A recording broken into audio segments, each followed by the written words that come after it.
MarQuel? What's going on, my man? How you doing? Good, good. How are you doing? It's good. We got that dub. It's been a few minutes after your fight, man. How are you feeling physically? My hands are a little messed up, but that's like a common theme through my career. I think I hit too hard for these brittle hands, man.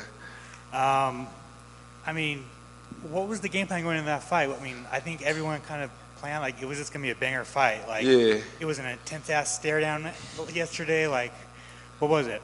I don't know. I just know, man. That kid, I mean, he's tough, but he talks a lot. All of his interviews, he's like, "I'm gonna walk him down. I'm gonna beat him down." So I knew what he was coming with.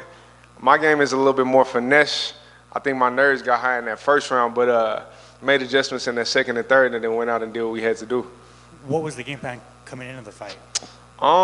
Just keep him at range strike. I knew I could outstrike him. It was just a matter of me staying on top of my range control because he does a lot of short bursts. He's a very like methodical short burst guy, which I knew that coming in. So that was I didn't know if he wanted to just try to walk down and bang like he did with Nazarat, but I knew if I hit him a couple times, he wasn't gonna be doing that for long. You know. With all that being said, how did you feel about your performance? My performance was good. Like I said, that first round it was a little overzealous, and it's that first fight, right? You know, you get a little bit of nerves. I honestly I was talking so much shit to Jonathan and all those dudes. Cause like, oh, you're gonna get nervous. I'm like, me, I don't ever get nervous. And then fight gets going. It wasn't necessarily that I was nervous, but I wanted to get to him so bad. I wanted to knock him out so bad that I overcompensated in the second and third round. It's like, okay, we here, tone it down a little bit. You got your first win in the UFC. Right. After, trying to get here for a minute. How does that feel? It's good. It's good. I was just talking to all my coaches. This is my sixth fight in like 11 months. So I'm taking a little break after this one, get some training in. But that win is always it's one of the best feelings in the world. It's like chasing the drug high, for sure. So you say you're taking a little bit off. When would you like to return?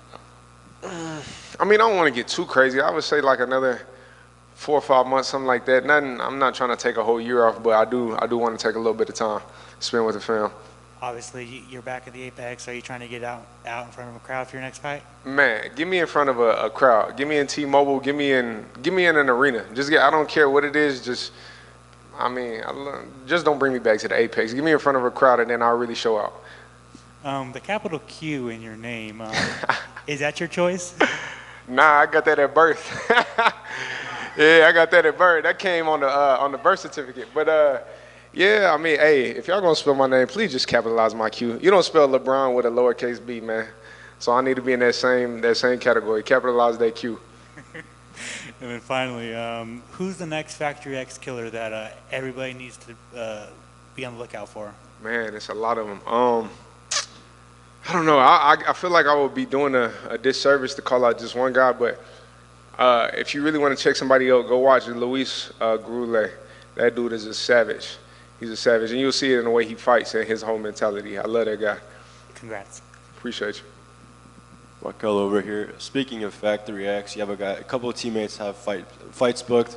Which one are you looking most forward to out of all the fights that are booked with your teammates? You guys have some pretty good fights coming up. Cody Brandage versus Bo Nickel. Just only because I get to beat him up during training camp.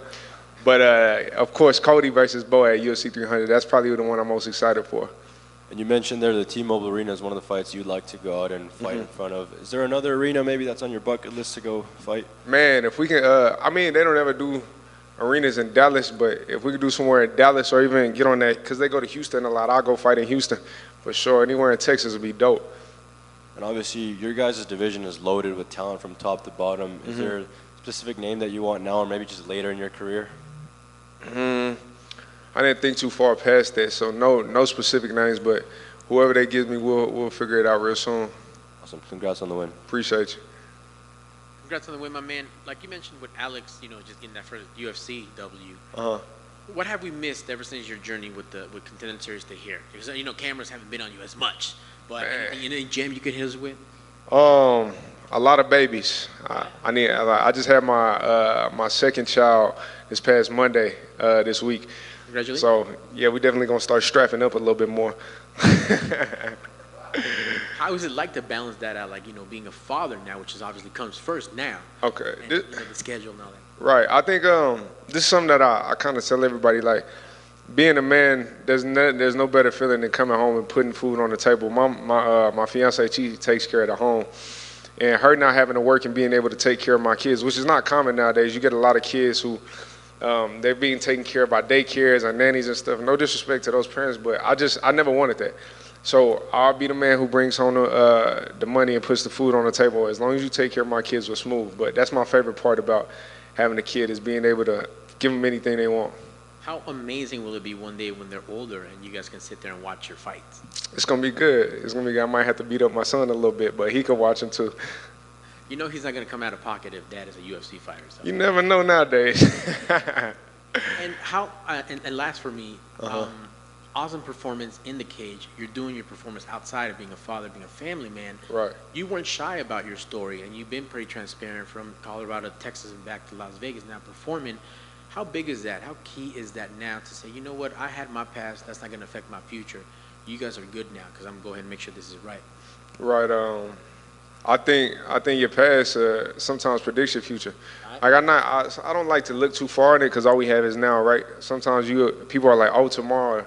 There is no tomorrow. All there is right now. But you can't look back on the past, and that is how I became the man I am today, through those trials and tribulations. So, I mean, you got to go through it to get to it, and that's what I've done. I've done that. That's what's up, man. Congrats on that win. The fight really sizzled in the last few seconds of round 3. That's what I was hoping for. We wanted that fight of the night banger, but it was still awesome that you could keep everything cool and be a calculated killer, not just go. Right. And if you felt that way, tell Dana and Sean that too. I need that extra $50K. I know, my man. Congrats on the win. Cool, smooth. All right. Capital Q. Come on now.